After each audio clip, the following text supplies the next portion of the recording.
트럼프 대통령이 던지는 관세 전쟁과 보조금 삭감 취소 문제가 결국에는 미국의 부채, 경제가 얼마나 심각하다는 것을 말해주고 있습니다. 안녕하세요. 오늘도 금융의 흐름 속에서 미래를 탐구하는 시간입니다.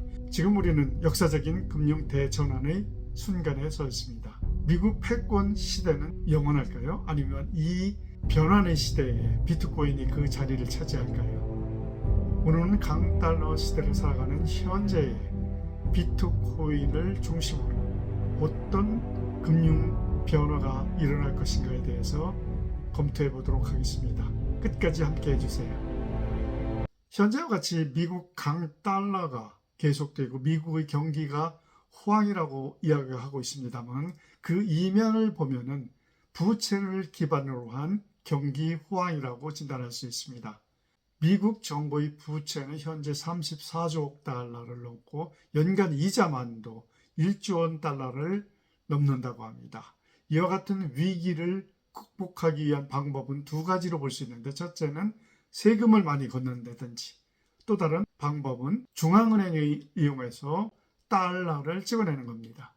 미국 강달러의 문제는 여기서 끝나는 것이 아닙니다. 아프리카, 남미, 아시아 신흥국가에서는 미국의 금리 정책에 따라 경제에 치명적인 영향을 미치고 있습니다. 결국 글로벌 경제는 미국의 금리 정책에 따라서 휘둘리고 있다는 사실입니다. 특히나 최근에 새롭게 취임한 트럼프 대통령이 던지는 관세 전쟁과 보조금 삭감 취소 문제가 결국에는 미국의 부채, 경제가 얼마나 심각하다는 것을 말해주고 있습니다. 세금 걷는 방법을 국내 미국이 아닌 세계를 상대로 해서 미국 국가 부채를 막아보겠다는 계획입니다. 영상에서 자주 등장하는 법정 화폐라는 것은 무엇일까요? 우리가 사용하고 있는 달러, 원화, 유로와 같은 경우는 각 국가에서 그 화폐의 가치를 중앙정부가 인정한 화폐입니다. 과거에는 중앙정부에서 화폐를 발행할 때 금과 같은 실물을 기반으로 해서 화폐를 발행하였습니다만, 현재는 중앙은행의 신용과 국가의 경제력에 의해서 화폐의 가치가 인정받고 있습니다. 1971년 닉슨 대통령이 근본이자를 취소한 이후 중앙정부는 무제한으로 화폐를 발행할 수 있게 되었습니다. 중앙정부에서 화폐를 발행할 수 있다는 것은 단기적으로는 경기 활성화에 도움이 되지만 장기적으로는 화폐 가치 하락으로 인한 인플레이션, 부채 증가를 가져오게 됩니다. 역사적으로 볼 때 독일의 바이마르 공화국, 짐바브웨, 베네수엘라 같은 국가들이 무제한으로 통화를 발행하다가 어떠한 경제적 파산을 했는지 알 수 있습니다. 법정 화폐 시스템은 지속 가능한 시스템이 아니며 결국에는 신용을 잃게 되는 시스템임을 알 수 있습니다. 세계 경제에서 가장 인정받고 있는 것은 달러입니다. 하지만 이 기축통화는 영원하지 않습니다. 이전에는 영국의 파운드화가 기축통화로서의 가장 인정받는 통화였었고, 더 이전에는 네덜란드의 길드화가 그 역할을 담당했었습니다. 기축통화의 변화는 단순한 화폐 가치의 변동이 아니라 경제, 군사력, 그리고 금융 시스템의 변화를 의미합니다. 지금 우리는 또 한 번의 변화를 앞두고 있는 것은 아닐까요? 중앙정부의 법정화폐 관리와 우리가 입은 피해 사례를 바라보면 2026 팬데믹 이후 미국 연준은 6조 원 이상의 달러를 지속적으로 발행하였습니다. 그 결과는 어땠을까요? 인플레이션은 가속화되었고 결국에는 돈의 가치가 떨어짐으로 인해서 우리 구매 능력은 상당히 하락하게 됩니다. 여러분도 돈의 가치와 인플레이션에 대한 상황을 직접적으로 체험한 경험이 많으실 겁니다. 10년 전에 우리의 집값과 현재의 집값에 대한 비교를 하면 돈의 가치가 얼마나 많이 하락했는지를 충분히 인지하게 되실 겁니다. 이와 같이 중앙정부의 법정화폐 제도에 문제점이 있음을 모두가 알고 있으면서도 그 대안을 찾지 못하고 있는 시점에 비트코인이 출현하게 된 것입니다. 중앙정부의 법정화폐와 다르게 중앙정부의 통제를 받지 않는 화폐라고 보시면 됩니다. 비트코인은 디지털 자산이라고 보시면 됩니다. 가장 큰 특징은 2100만 개로 그 숫자가 한정되어 있다는 것입니다. 법정 화폐는 중앙정부의 통제 아래 무제한으로 발행될 수 있다고 말씀드렸지만 비트코인은 2100만 개로 그 수가 한정적이라는 것입니다.